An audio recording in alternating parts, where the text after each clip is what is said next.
The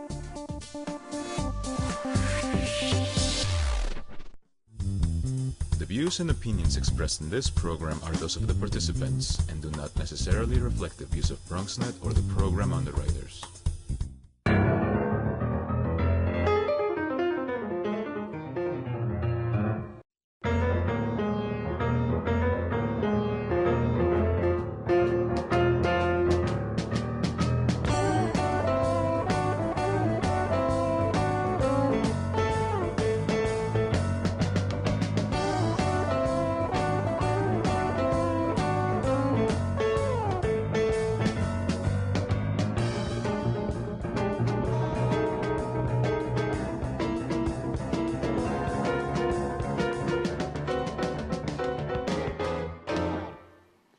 Good evening and welcome to Bronx Talk. It gives me great pleasure tonight to say that we're back home. Kind of an ironic thing to say because other than one test show we did in the fall, we've been doing Bronx Talk from my actual home. But tonight we're back in our broadcast home, the newly renovated BronxNet Multimedia Studios at Lehman College. And this is where we hope to do all of our Bronx Talk programs for the foreseeable future. So it's nice to have you with us as we move forward into what was our original studio 27 years ago. So let's get right to it. Based on rules set up by a Republican-controlled state legislature in 2014, when an independent commission could not come up with an acceptable redistricting plan, they couldn't agree, the process was thrown to the Democratic Party-controlled legislature, who drew up what one of tonight's guests called a master class in gerrymandering. Democrats, on the other hand, claim they were just un-gerrymandering what Republicans had originally gerrymandered. Politics aside, Bronx citizens are left trying to sort out what will this mean for them and their representation beginning next year in 2023. We've got two top experts with us tonight to try and sort through the process and the results of it. So let's welcome them. Please join me in welcoming the Senior Counsel for the Democracy Program at the Brennan Center for Justice at NYU Law. It is Micahel Li. Nice to have you with us, Mr. Li. Glad to be here. Thank you for joining us. Also, the Executive Director of Common Cause, it's Susan Lerner. Nice to have you with us, Ms. Lerner. Thanks for having me. Let's start with you, Mr. Li. Let's face it, gerrymandering is not new. And right now in this politically fragmented America, this is happening all over the country. Should New York be different? Why should New York be different? Is this really the way things just go? Well, I think it should be different in part because New York voters said that it should be different in 2014 when we approved a constitutional amendment that tried to make the process more independent and put some safeguards in the state constitution, including banning partisan gerrymandering by constitutional amendment and having a different body other than the legislature take a shot at drawing the maps. I think we've seen this cycle that maybe those reforms didn't go far enough, they weren't robust enough, and as a result they broke down and the map drawing fell to a Democratic controlled legislature, which I think was something that was unintended when the amendment was passed, because for many years Republicans controlled the state Senate, and that seemed like it was going to continue for the foreseeable future. But then Democrats ended up taking control of the state Senate at the same time they controlled the other House and then also the governor's mansion. And so they had free reign to do whatever they wanted. And I think what you see in these maps is the danger when one party has control of all of the levers of power. They basically get to make all the decisions behind closed doors. And that really is contrary to what voters in New York wanted. I guess it's like you say to Republicans, I guess, be careful what you wish for. Because now it's turned around and come right back at you. Let's just go back one step further back, and we'll ask Ms. Lerner about the same thing. Why did it fail? Why, with this whole idea of an independent commission, sounds like a good idea, where they keep the politics out of it. Why did it fail? Why did it not work? And why couldn't they come to agreement? It seems to me they should have been able to do that, and then we wouldn't be in this dialogue that we're having right now. Well, that's a great question, because New York, the reforms in New York are a little bit less independent than reforms elsewhere. For example, in California or Michigan, where the process is much more separated from politics. In New York, the members of the commission, 8 of the 10 members of the commission, are appointed by the legislative leaders with relatively few checks on who they can appoint. And so the process is still very political. And the way that you have to pass a map, you have to get you have to get support at such a high level that it's easy to deadlock, right? And when you design these commissions, you want to make it. You don't want to make it too easy to pass a map, but you also don't want to make it too hard. And in New York, it's so hard that parties can strategically just refuse to go along and deadlock the process, knowing that then will kick it to the legislature. Because unlike in California, where the commission has final power to draw maps, and the legislature has no role in California's redistricting. In New York, if there's deadlock, then it goes to the legislature, and that's sort of a downfall. In California, by contrast, if there's deadlock, the California Supreme Court decides. So, there can be a lot of opportunity for gaming the process in a state like New York, where you simply can refuse to pass a map, and then the legislature will have free reign to do whatever it wants, and that's sort of more or less what happened here. Ms. Lerner, do you believe that they were truly independent? I mean, what Mr. Li is suggesting is that somebody leaned on somebody and said, hey, guess what? We would like you to draw the maps this way. Were they truly independent here in New York, especially knowing that if it didn't work, they could handle it themselves?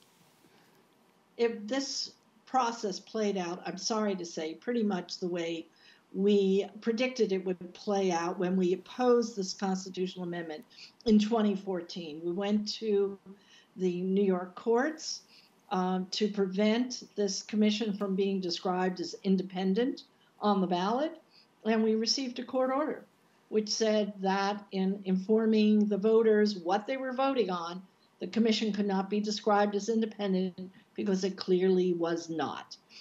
This process was designed to be under the thumb of the legislative leaders.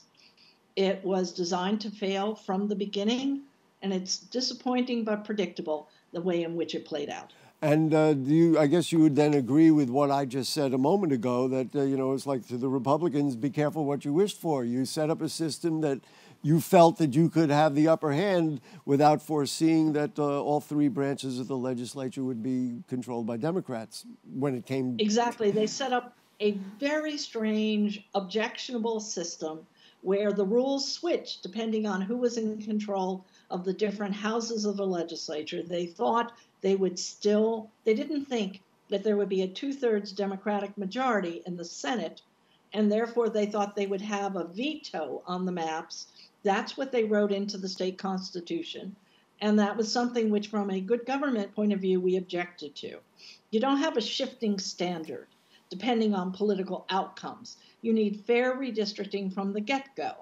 And that would be either what Michael was talking about, which is a California-style redistricting process with a truly independent citizen-led commission, like, by the way, we're seeing play out right now in Syracuse, New York, or a very strong set of standards. You don't set up a shifting standard based on political outcomes. That's just bad management, bad government. And so you like what was suggested that's being done in California, that if they can't come to agreement, as it happened in this case, then it goes to the courts to deal with it rather than put it in the hands of the Speaker of the Assembly and, the Majority Leader in the Senate and the governor.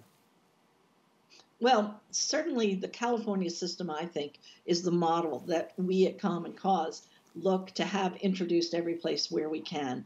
And that's not because the courts are the fallback. It's because the actual map drawing is done by citizens. And as a consequence, what you get is a fair map.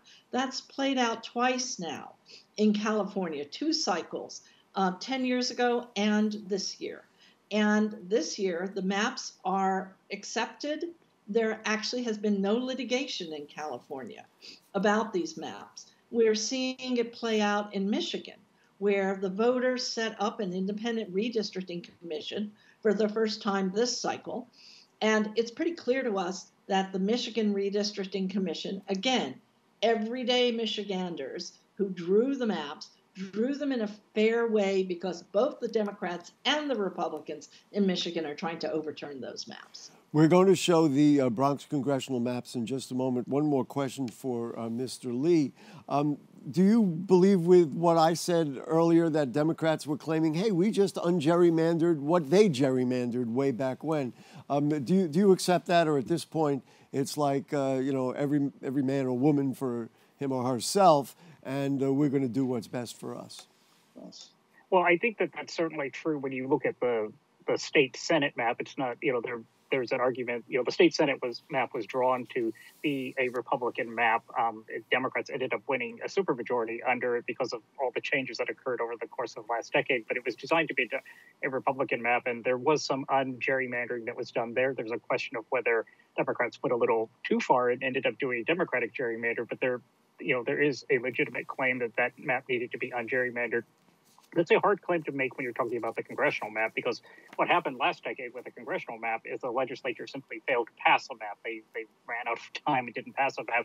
And so a court appointed a special master, a professor from Stanford University, who drew the map. And, by all accounts, that map is pretty fair, right? So New York had a pretty fair congressional map going into this. And what you end up with is a map that has 22 Republicans and 22 Democrats, and 4 Republicans, which is out of skew with what New York is. And New York is a very Democratic state. It's not quite that Democratic. And so, the claim really falls falls onto the ground. I can just tell you, with my ear to the ground and always listening to what Bronxites say, there are a number of areas of the Bronx where they were like, wait a minute, this doesn't make sense. So let's start with we're going to look at the congressional maps. I mean, my research has shown that a lot of people, other than a slight change or two in the Senate maps, there's not a lot to talk about with the state legislative maps. But in the 3rd congressional district, we can take a look at that map. It basically severs off the East Bronx. You can see all those familiar neighborhoods of City Island and Throgs Neck and Pelham Bay, and it puts them in the same district with, Nassau and Suffolk counties. It seems to me that for whomever ultimately becomes the congressional member for that district, that is going to be very hard to, say, hey, wait a minute, let's spotlight the 3% of the district that's in the Bronx. Mr. Li, we'll let you talk about it first, and then we'll go to Ms. Lerner about it. What are your thoughts on that? Well, I think the thing about, a lot of the New York City districts is that, a lot of them were underpopulated significantly. And, that's true, so you have to sort of shift the population around to get to equal population, which is a requirement of the Constitution. And as you do that, you shift from Long Island into the city, and then some of the districts end up pushing outward. Now, in the map, there's a lot of sort of stuff that's going on. The map does seem to in places it targets Republicans, like Representative Maliotakis down in Staten Island got targeted. But, for the Democrats, there was an effort to sort of preserve all the incumbents. And when you do that, you kind of shift things around a little bit. And that sort of has consequences. And I think, one of the consequences in the 3rd is it becomes a much more reliably Democratic district as a result of this, right? It becomes a little safer. So, well, I mean, maybe it's a Democratic district, but I think the people in the East Bronx, and I'm going to show you a letter that was signed by 145 residents that they put out a public letter. There's a lot of dissatisfaction. It says you are taking solidly lower and middle income neighborhoods of the Bronx that are in need of equitable funding and throwing them together with some of the wealthier areas of the state. We don't go to the same schools, take the same transportation, have the same municipalities or services, nor do we share the same problems or interests. Frankly, we have about as much in common with someone in Smithtown, Long Island, as we do with someone on the planet Mars, which is kind of funny to say. These plans are being rushed through without a public hearing because such a hearing would expose these obvious truths. And that leads us right to you, Ms. Lerner. Ultimately, the idea is to get people served by their representatives. If a representative has 97% of the district it's not like a desert out there, it's Long Island, and a lot of issues to deal with, what happens to the people in Pelham Bay and Throgs Neck and City Island? I mean, these are these are the neighborhoods we care about, to be honest with you. So that was a really surprising district to us. But remember, that district was also drawn in one of the commission proposed maps. And I was sort of taken aback to learn that Westchester residents showed up at some of the hearings and said, this is great. We have more in common with people on Long Island than we do with the other Westchester residents who live close to the river. One could make the argument that the areas that are bordering the Sound have certain environmental concerns, which are very similar. But I'm very sympathetic to the arguments that you've raised and that the Bronx residents point out. I mean, we've pointed out that it would probably take 5 hours to drive from one end of this district to the other. And that, therefore, there are parts of the district that probably are not going to get the representation which they need, and certainly the Bronx section is the leading candidate for that. You know, however, remember that. Go ahead. I was going to say a map is like a domino process. So having drawn CD3 this way, that has consequences for other Bronx districts. And usually what happens is a map maker starts at one place and then moves their way through. So if you start at the far end of Long Island and you make changes, everything then has consequences to what comes after.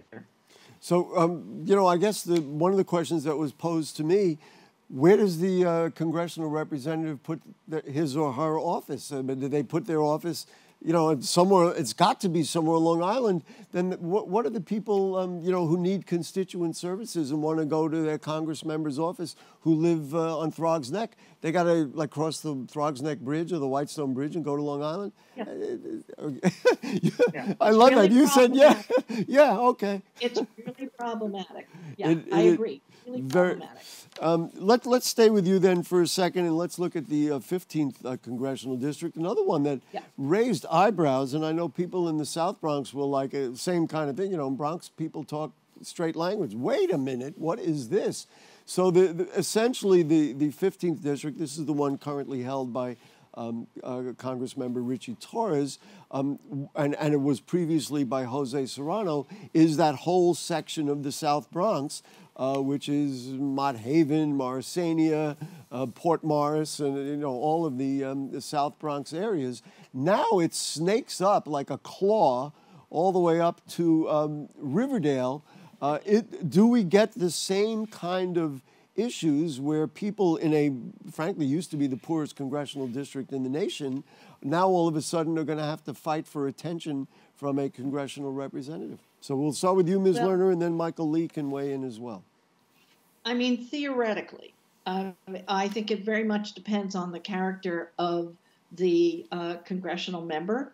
And in this instance, I think Richie Torres has his base in the southern part of Bronx. I very much doubt that that's going to shift. From a political point of view, I think he's perfectly happy to pick up some very wealthy liberal donors who are very likely to support him. But I would be surprised if suddenly he turned his back on his own background. Wow. But it's a concern in the future for sure. You know, and I will ask Micahel Li this question. A lot has been made of his support of Israel and saying, well, wait a minute, Riverdale obviously has a large Jewish population. And, you know, I think they kind of made him happy to say, well, you know what, here are people who are, you know, in line with you politically. Micahel Li, what do you think of that? Well, I think, you know, I suspect that all of the members, the Democratic members at least, were consulted on these maps. We'll find out in litigation. You know, Republicans have filed litigation up in Steuben County, and that'll be heard in early March. So I think we'll find out more about like how these maps were drawn and who actually drew them and who had input. But I suspect that all of the Democratic members at least were, you know, at least consulted and satisfied with how their districts came out. And, you know, I think probably Congressman Torres is one of them. I do think like his district is, you know, I suspect that some of what was going on is changes further down in Manhattan. You know, it's, for example, the extension of New York's 12th district, Congresswoman Maloney's district, into the Upper West Side, which then sort of you needed to sort of like then adjust the other districts. And as Susan said, it's a little bit like dominoes or like a balloon. All of the populations have to move around. But I think there was a desire to make her district more Manhattan and a little bit less Queens. She's faced a couple of tough primary challenges in recent years, and particularly out of the Queens part of her district. So her district now is less Queens and more Manhattan, but that has domino effects for the rest of the map. Am I being particularly naive when I say, well, wait a minute. I mean, I realize that congressional members are not term limited as they are in the city council. And so, maybe one day somebody's going to defeat Richie Torres or Jamal Bowman or somebody else. And that district that was designed for their political affiliation or their political decisions all of a sudden won't be relevant. I mean, when you design it for a politician, seems to me you're taking a chance that, give the voters a choice. Maybe they don't like that person. I mean, it's a 10-year process. The map is going to be there for 10 years. And for certain, the population will shift out from under incumbents. We've seen that certainly, I think, most dramatically with the state Senate map that was in place in the last decade, which was designed to lock in Republican control of the state Senate and transitioned to a 2/3 Democratic majority. That's why both the Brennan Center and Common Cause New York strongly advocate for fair, nonpartisan redistricting that is designed to appropriately allow communities to elect people who will represent them fairly. There are processes in place, as we've said before, that would do that. I'd also like to point out that it's very interesting to us that there was a proposal that would eliminate the partisan gerrymandering for congressional maps in the Freedom to Vote Act. It would set up a national fair redistricting standard and, most importantly, an expedited federal court review if there was concern that the congressional map was politically gerrymandered. And, of course, that did not pass. Every single Republican member of the Senate and the House have said, no, we don't want a uniform standard. So those who are complaining that the New York maps have been gerrymandered against Republicans could have taken a very positive step to eliminate at least that possibility in the congressional maps, and they did not. I want to take a look, and this has what one pundit told me something very interesting at the 16th Congressional District, currently held by Jamal Bowman. And that map now, eliminates much of his Bronx district and then snakes all the way up into Westchester, which is obviously more moderate and obviously more conservative, more Republicans up there. Somebody suggested to me this was Democrats' way of saying to Jamal Bowman, you know what? Politically, maybe you ought to move a little bit to the right or toward the center. So Micahel Li, what do you think about that? Do you think that was part of it, that the party in control, the Democrats, wanted a more moderate Jamal Bowman as they go forward?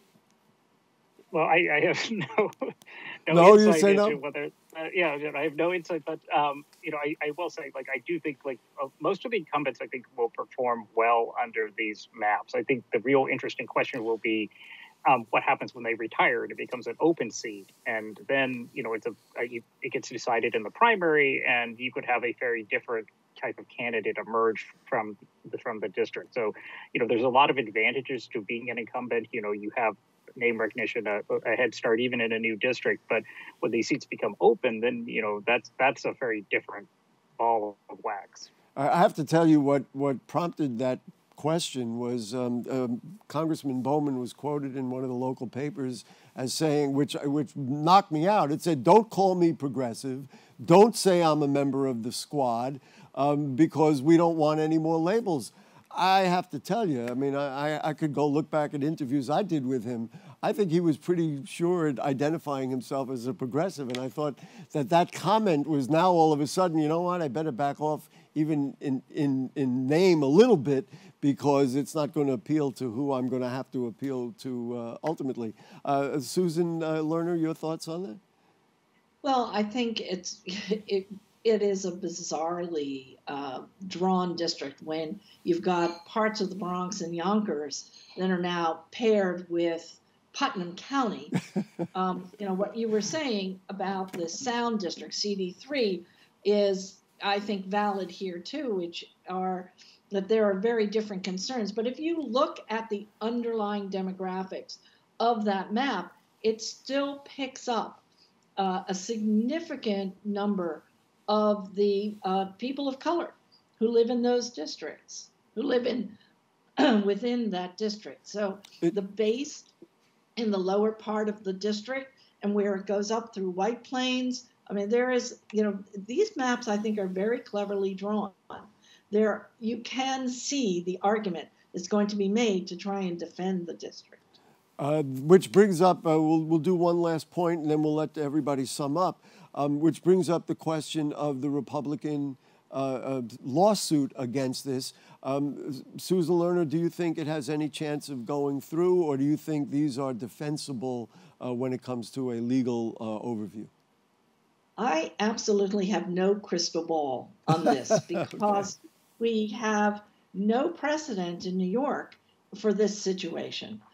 Previous precedent says that the courts will not weigh in to override the political determination of the legislature in drawing maps. Now we've got constitutional provisions, but we don't have any standards that we can point to in earlier decisions to say how the Constitution should be interpreted. So I think it's wide open, and I'm not going to prognosticate what the results might be. All right, we're going to find out if Micahel Li is as cautious as you are. Do you think the lawsuit has any stance here? Well, I think it will be hard to win relief for 2022, just given where we are in the election cycle, with candidate petitioning starting in just a couple of weeks. The court's not scheduled to hear the case until March 3rd, and ultimately it will be the Court of Appeals that will have the final say in this. So even if changes are made, it probably won't be for 2022. But as far as further success in this case, I mean, there are some. It is a hard road because Republicans will have to prove intent. The standard in the New York Constitution is an intent standard that's different than the standard, for example, in the Ohio Constitution, where it's effects. And so it will be a hard road. And as Susan said, like they sort of built these maps with a plausible defense, and we'll see whether the court is willing to wade into the political thicket or not. All right, Mr. Li, we'll give you about 15 seconds. You are ready to redo the system, overhaul the thing, and throw it to the courts if they can't go, the independent commission can't come to agreement? Well, I think people are mad, and a lot of people are mad, and hopefully this starts a robust conversation about a better way to do this. That robust conversation in the Bronx started right here. Ms. Lerner, you get the final word. Your thoughts on whether or not you think that's what we ought to do? Gut the whole thing and start again? Absolutely. That's been our position consistently for the last decade. We have a working model in Syracuse, California, Michigan, and other places, and it's about time that we in New York have the redistricting process that everybody wants, which is independent and fair. Thank you so much. The Executive Director of Common Cause, Susan Lerner, nice to have you, and we appreciate your time this evening. And the Senior Counsel for the Democracy Program at the Brennan Center for Justice at NYU Law, Micahel Li, thank you. And that's all for tonight. We'll keep talking about the Bronx. We thank our producers, Stephen Powell and Rebecca Hemick. And guess what? We'll see you next week. Good night.